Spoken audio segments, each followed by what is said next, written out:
आपके अपने दादरी हलके के बेटे संजय साहू, जिनको मैंने प्रदेश अध्यक्ष की जिम्मेवारी दी है,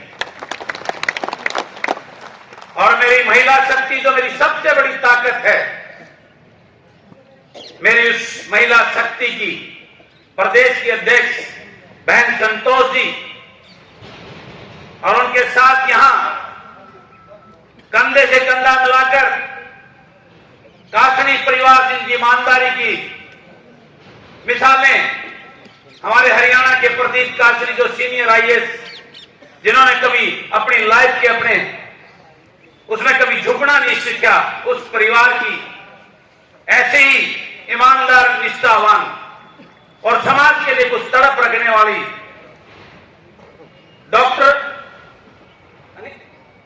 डॉक्टर सुनीता कासनी जी, जिन्होंने हमारे साथ मिलकर इस मुहिम में इस जनसेवक परिवार को ज्वाइन करने की घोषणा की। मैं बहन जी का स्वागत करता हूं कि हमारे परिवार में हमारे साथ आकर आपने हमारी ताकत को और हमारे हौसले को बढ़ाने के लिए जो हमारे साथ कंधा से कंधा मिलाया। और मेरे भाई रविंदर मलिक सोनीपत से हैं, जिन्होंने अपना पूरा जीवन हमेशा किसान के लिए, अन्याय के लिए लड़ते हैं। ऐसे हमारे साथी ने भी घोषणा की, बलराज भाई मैं आपके इस परिवार के साथ कंधा से कंधा मिलाकर इस लड़ाई में आपके साथ खड़ा हूं। और यहां पहुंचे भाई रविंदर मलिक, हमारी पार्टी के बहुत ही ओजस्वी और डायनेमिक पार्टी के प्रवक्ता भाई सुमित मगडोली, पूर्व सरपंच मगडोली, जो बहुत ही क्रांतिकारी विचारधारा, जिन्होंने सदैव कभी उस बात की परवाह नहीं करी कि उनके हल्के के मुख्यमंत्री भूपेंद्र सिंह हुड्डा हैं, हमेशा उनको गलत नीतियों के खिलाफ आवाज उठाए सरपंच रहते हुए। ऐसे हमारे एक डायनेमिक युवा भाई सुमित मगडोली जी, भाई मंजीत जी, जो बहुत ही पढ़े लिखे और एक ऐसे उससे हैं जिन्होंने कहा पढ़े लिखे बलराज भाई मैं आपके साथ कंधे से कंधा मिलाकर बाबा भीमराव की और छोटराम की उस मुहिम को आगे बढ़ाकर इस समाज का कल्याण करने में आपकी पार्टी के साथ कंधे से कंधा मिलाकर करूंगा। ऐसे होनहार और बहुत पढ़े लिखे आदि हरियाणा के रिलायंस के जो ऑपरेटिव हेड हैं, ये उसकी भी परवाह ना करके कह रहे मुझे नौकरी छोड़नी पड़ी तो मैं समाज के लिए आपके साथ चलूंगा, नौकरी त्याग करने के लिए तैयार। ऐसे जुझारू और यहां ऐसे हमारे शान, जिसकी बदौलत आज हम आजादी की सांसें ले रहे हैं। ऐसे हमारे पूर्वज, हमारे आदरणीय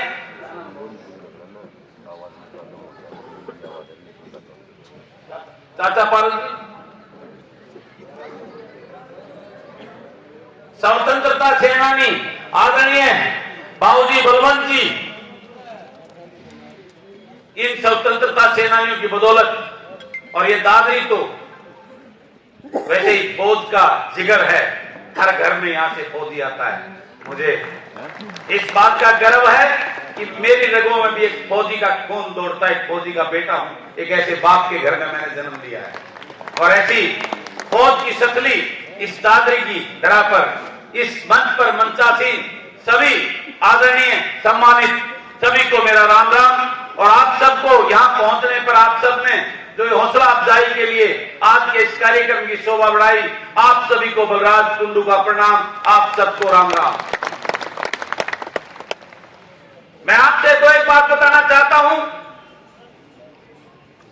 वैसे तो सुमित भाई ने बताया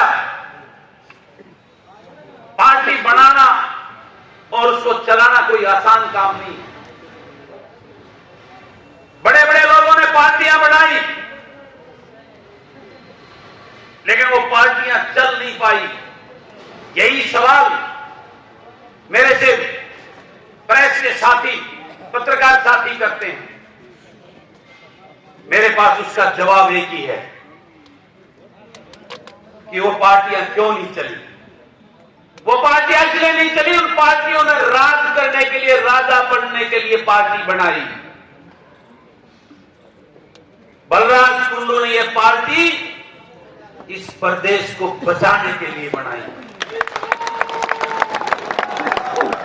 ये फर्क है बलराज कुंडू में और उन राजघरानों ने, जिनके राजकुमारों ने, उनके बाप इस प्रदेश के मुखिया रहे हैं, प्रदेश के मुख्यमंत्री रहे हैं, और जब उनकी कुर्सियां चली गई तो वो फड़फड़ाहट उनको रोक नहीं पाए, उन्होंने फिर राजा बनने के लिए अलग पार्टियों का गठन किया।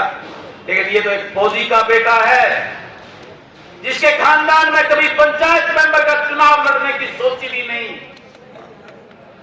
मैं इस राजनीति में आया एक जज्बा और एक तड़प लेकर। जब मैंने देखा कि राजनीति ये लोग अपने घर भरने की परवाह करते हैं, अपने बेटों की परवाह करते हैं, जिन्होंने इनको वोट दी उनके बेटों की परवाह नहीं करते। ये इस प्रदेश को लूटने की फिराक में रहते हैं। ये एमएलए, एमपी और मंत्री बनकर अपने घर की संपत्ति अब देश और विदेशों में अर्जित करने का काम करते हैं। आज 75-76 साल इस हिंदुस्तान को आजाद होने के बावजूद भी मेरा किसान, मेरा गरीब वो दलदल में धंसता जा रहा है, और ये रजवाड़े राजकुमार पॉलिटिशियन, ये इनकी संपत्तियां विदेशों में बढ़ती जा रही है। मैंने देखा आज हरियाणा प्रदेश को बेरोजगारी में नंबर 1 कर दिया है।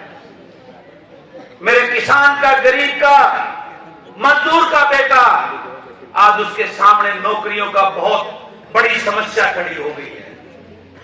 वो ऐसे मानसिक तनाव में है कि वो नशे की तरफ जा रहा है, अपराध की तरफ जा रहा है।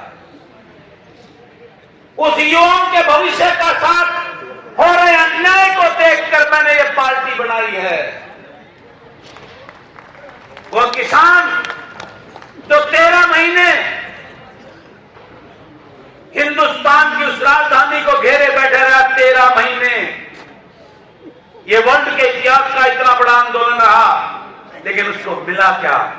उसको वहां भी ठग के भगा दिया गया, उस पर लाठियां बरसाई गई, कोई न्याय नहीं मिला उस किसान को। क्यों नहीं मिला न्याय? इसलिए नहीं मिला, इन सरकारों में उस किसान का दर्द को समझने वाले उसके बेटे नहीं बैठे हैं, वहां चोर बैठे हैं। इन सरकारों के नेताओं के चापलूसकार बैठे, चाटुकार बैठे हैं, उनके गुलाम बैठे हैं।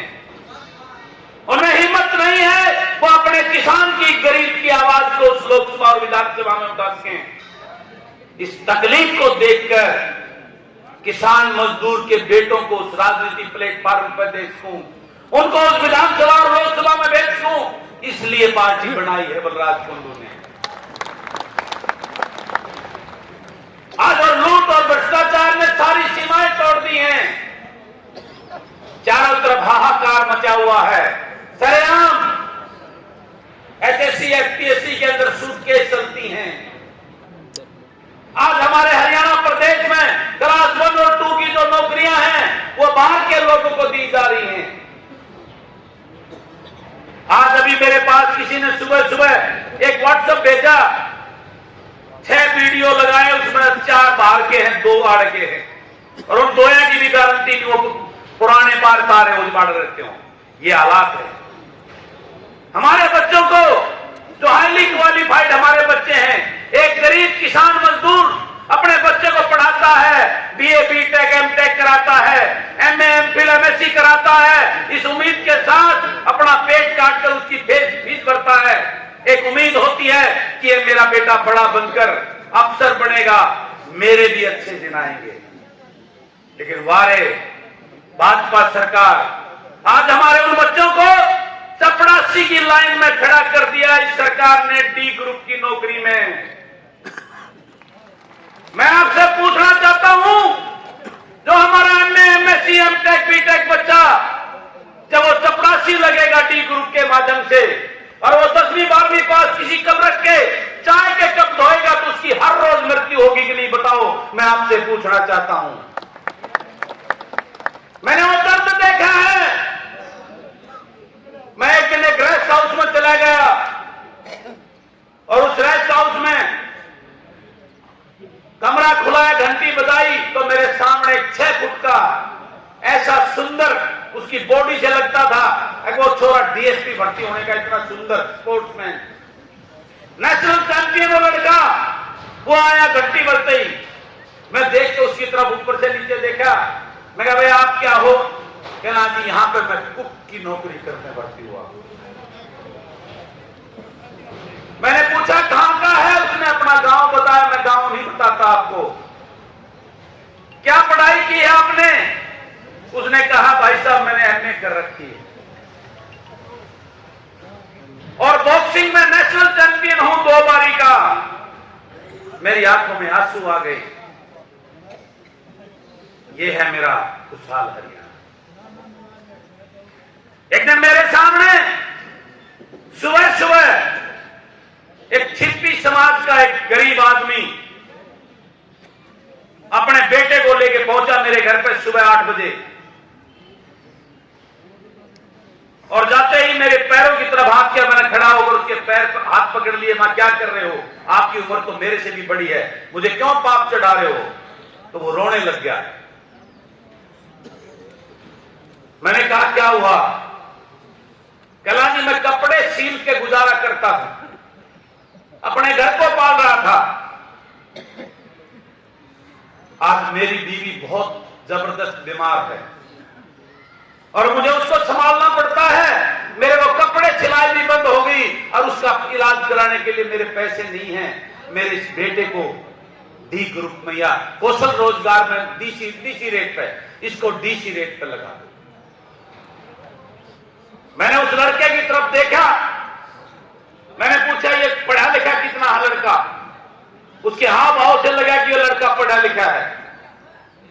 जब उसने मुझे बताई उसकी क्वालिफिकेशन तो मेरे अंदर की आत्मा कांप उठी। वो लड़का एमटेक था जी, एमटेक सिविल इंजीनियर। जिस गरीब बाप ने सिलाई मशीन चलाकर उस बेटे को एमटेक कराई, उसको उम्मीद थी कि मेरा बेटा एसपीओ भर्ती होगा, एक्शन भर्ती होगा, मेरे को भी किधर अफसर कॉलोनी में रहने का मौका मिलेगा, मेरा भी मशीन तक पाछा छूट जाएगा। लेकिन जब उसकी बात सुनी तो मेरी आंखों में आंसू आ गए। मैंने उसको कुर्सी में बिठाया और उसकी आंखों से आंसू नहीं रुक रहे थे। कहला जो मर्जी करो, इस बेटे को 5,000, 7,000, 10,000 की कोई नौकरी दे दो, मैं अपनी बीवी का इलाज करा लूंगा। मैंने उस लड़के को, क्योंकि मैं तो विपक्ष का विधायक हूं, मैंने उसी टाइम उसको अपने दफ्तर में रखा हुआ, मेरे दफ्तर में नौकरी करता है वो। ये हालात है आज हमारे बच्चों का। एक गरीब आदमी अपना पेट काट कर उनकी पढ़ाई कराता है, लेकिन उसके बाद उसके लिए कोई रास्ते नहीं है। इस अंग्रेजी सरकार ने सारी नौकरियां खत्म कर दी हैं। हमारे बच्चों को डी ग्रुप का प्रचार करते हैं, उनको सबको चपड़ासी की लाइन में खड़ा कर दिया। अभी आपने पढ़ा होगा एसपीएससी का, जो डीएसपी एसडीएम लगते हैं, उनका पेपर हुआ था 100 पोस्टों का। इस हरियाणा प्रदेश में उनको हमारे इतने पढ़े लिखे विद्वान हमारे ऐसे बच्चे हैं, सब बच्चों को फेल करके सिर्फ 60 बच्चों को पास किया है, उनमें से 40 बाहर के थे। ये हालात है। इस दर्द को देखकर मैंने पार्टी बनाई है और मैंने इस विचारधारा से ये पार्टी बनाई है। मैंने जनवरी में यात्रा निकाली थी, आपके दादरी बाड़ला दोनों हल्कों से निकल के गया था और आप लोगों ने पूरा स्वागत किया था मुझे। बलराज का बेटा, बलराज भाई आगे बढ़ो, इस व्यवस्था परिवर्तन की आप जैसे बेटे की इस हरियाणा प्रदेश को जरूरत है। मैंने पूरे हरियाणा प्रदेश से चर्चा करके उस नांगर चौधरी से लेकर पंचकूला तक लगभग 35 विधानसभाओं से गुजरता हुआ मैं गया था। मैंने लोगों की भावनाओं को जानकर मैंने ये पार्टी बनाने का निर्णय लिया और ये पार्टी अपने साथियों से साथ मिलकर जो जनसेवा की सोच और जज्बा रखते हैं, चोर लुटेरों की पार्टी नहीं, आपके अपने बेटा बेटी की पार्टी होगी। इस जज्बे को लेकर मैंने पार्टी बनाई। आज लोग कहते हैं पार्टी चलना आसान काम नहीं है, ये बड़े बड़े मेरे ऊपर लांछन लगाते हैं, यो तो वोट काटनियां छोड़ दिया। मैं पूछना चाहता हूं आप सबसे, कहां से लगता हूं मैं वोट काटने वाला? अगर मैं इस बीजेपी का पिट्ठू होता से 3 साल पहले कैबिनेट मंत्री बनाने को तैयार थी। इस बात के अनेक उदाहरण दे सकता हूं जो सच्चे हैं। मैं चाहता तो हजारों करोड़ रुपए कमा सकता था, लेकिन उस महम हल्के उस बहादुर जनता ने, महम के लोगों ने जो मुझ पर प्यार और विश्वास और भरोसा किया था, उनके विश्वास के साथ धोखा नहीं किया मैंने।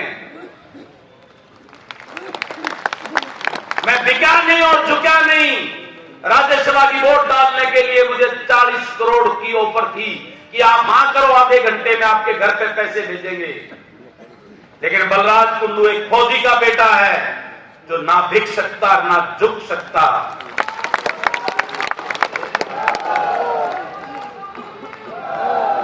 और इसी जज्बे को लेकर आज मैं हर एक प्रदेश में जा रहा हूं, हर एक जिले में जा रहा हूं। विधानसभा के मैंने कार्यक्रम रखे हैं इस प्रदेश के लोगों को जगाने के लिए।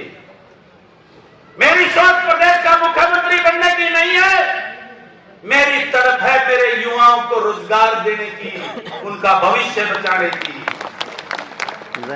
मेरी सोच है मेरे इस प्रदेश के किसान को उसका हक देने की, उसकी बर्बादी के आलम से उसको बाहर निकालने की।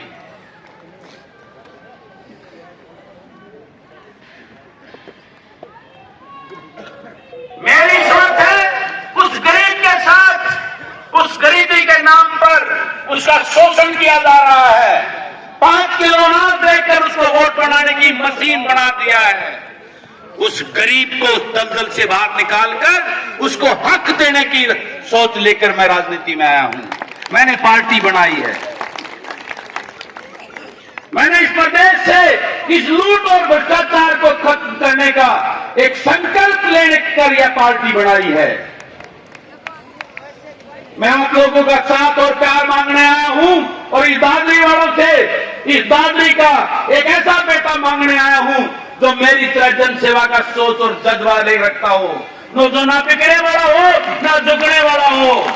एक ऐसा बेटा बेटी, एक ऐसा आपका दादरी का बेटा बेटी जो आपके हकों के लिए उस विधानसभा में जाकर पंजा के तान खड़ा होकर सरकार से टकराने की हिम्मत रखता हो और आपको आपके हक दिलाकर लड़ने का सोच रखता हो। मैं इस सोच को लेकर इस पार्टी का गठन करवाकर इस प्रदेश के लोगों को जगाने आया है। बलराज कुंडू नहीं बनना मुझे मुख्यमंत्री, मुझे तो इस प्रदेश को बचाना है, आपके बेटा बेटी के भविष्य को बचाना है।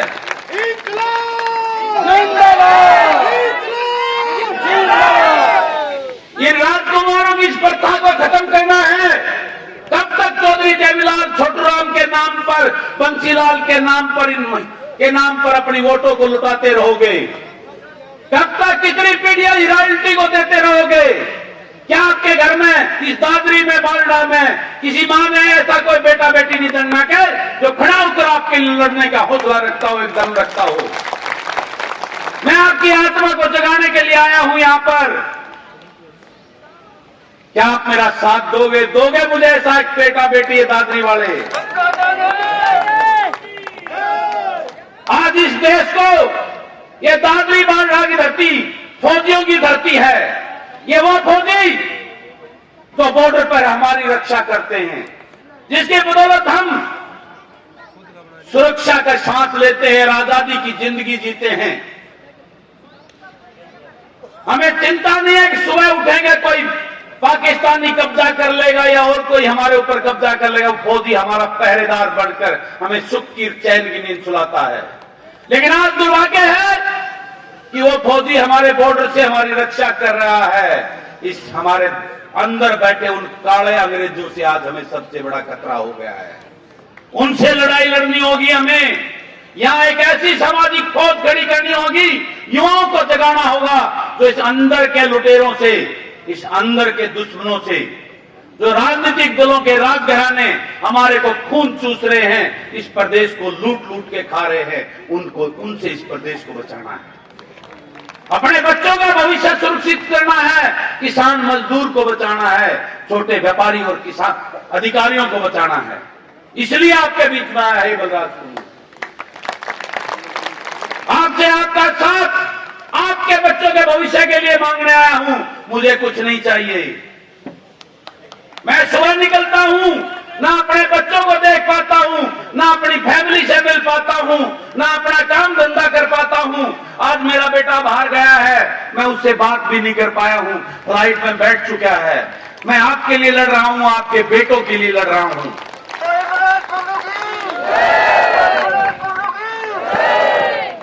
तो आज मैं इस दादरी की ऐसी धरा जो फौजियों की सथली है, उसे इस प्रदेश को बचाने के लिए जन सेवा मिशन 2024 का आगाज करके इस प्रदेश के लिए एक नया विकल्प, राजनीतिक विकल्प देने की सोच लेकर आपके बीच में आया हूं।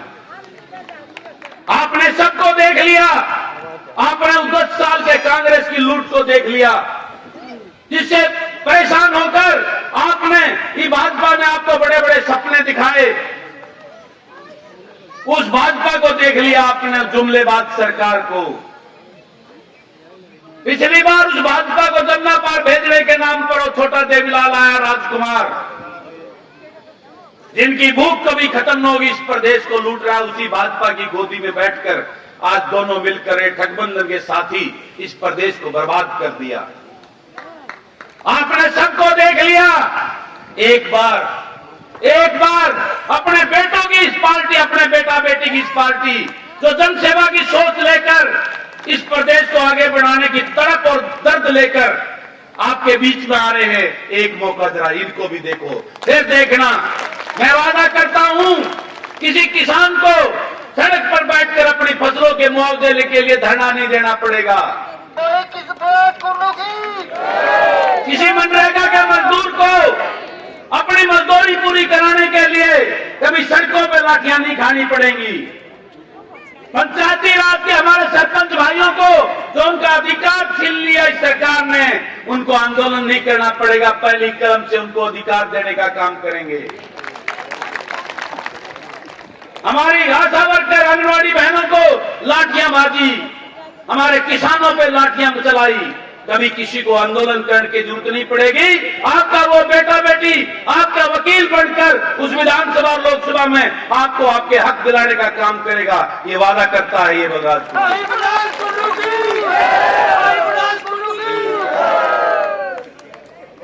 तो आज मैं आपसे वादा करता हूं, जिस प्रकार से आज अभी मेरे से पहले बता रहे थे, मेरे बहन की हर बेटी सुरक्षित सफर तय करके कॉलेज में पढ़ने जाती है, निर्भय होकर, बिल्कुल उससे निसंकोच, बगैर डर भय के। मैं वादा करता हूं, इस प्रदेश की हर बेटी बहन इसी प्रकार से सुरक्षित सफर में बसों में बैठकर कॉलेज जाएगी। अगर आप नहीं जागे तो आपके बच्चे वो बहुत गलत दिशा में जा रहे हैं। एक बच्चे नशे की तरफ, और उनका नशा उनको बर्बाद करेगा, जो बचेगा उसको अपराध बर्बाद कर देगा। आपको चिंता करनी होगी अपने बेटों की, अपनी नस्ल को, फसल को बचाने के लिए आज आपको जगाने आया है आपका बेटा बलराज कुंडू।